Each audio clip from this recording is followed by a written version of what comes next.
எல்லாருக்கும் வணக்கம். நல்லா இருக்கிறீங்களா?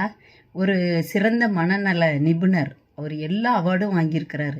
ஏன்னா அவ்வளோ பேஷண்ட்டை நல்லா பார்ப்பாரு, நல்லா சரியாகவும் ஆக்கி விட்டுருவாரு. அதனால அவருக்கு நிறைய பேர் கூப்பிட்டு நிறைய அவார்டெல்லாம் கொடுத்தாங்க. ரொம்ப ரொம்ப நல்ல பேர். இந்த சமயத்தில் அவர்கிட்ட ஒரு பேஷண்ட்டை கூட்டிகிட்டு வராங்க, மனநிலை பாதிக்கப்பட்டவங்க. வந்தோடனே இவரும் ரொம்ப நல்ல டாக்டராச்சா, வாங்க தம்பி உட்காருங்க அப்படின்னா ரொம்ப நல்லா பேசுகிறாரு. அந்த பையனும் நல்லா உட்கார்றப்பல சொல்லுங்கள் பேசுங்க அப்படின்னு டாக்டர் காதுகிட்ட மெதுவாக டாக்டர் டாக்டர் நான் ஒரு கதை எழுதியிருக்கிறேன் அப்படிங்கிறாரு. அப்படியாப்பா, கதையை சொல்லுப்பா அப்படின்னு கேட்குறாரு. டாக்டர் அந்த கதை 500 பக்கம் எழுதியிருக்கேன் நான்.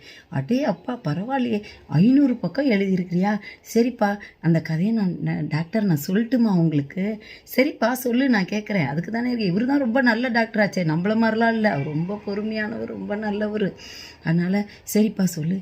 டாக்டர் டாக்டர் முதல் பக்கத்தில் அந்த அந்த ஒரு ராஜா, அந்த ராஜா குதிரையில் ஏறி கிளம்புறாரு.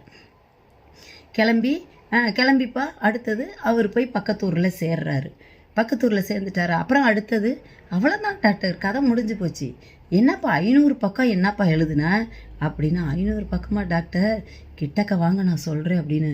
500 பக்கமும் டக் டக் டக் டக் டக் டக் டக் டக் டக் டக் டக்குன்னு எழுதியிருக்கிறேன் டாக்டர்னா இருப்பாருங்க. டாக்டர் சேரில் இல்லை, கீழே கிடக்கிறாரு. என்னடா என் வாழ்க்கையில் எத்தனையோ பேரை பார்த்துட்டு இப்படி பார்க்கலேன்னு. நம்ம வாழ்க்கையில் இந்த மாதிரி ஆட்களை பார்க்கும் பொழுது மயக்கம் போட்டு கீழே விழுவாமல் நம்ம கொஞ்சம் ஸ்டடியாக இருந்தால் தான் நம்ம வாழ்க்கையில் முன்னேற முடியும். நீங்களும் நானும் வாழ்க்கையில் முன்னேற கொஞ்சம் ஸ்டடியாக இருக்கணும். வாழ்த்துக்கள், நன்றி.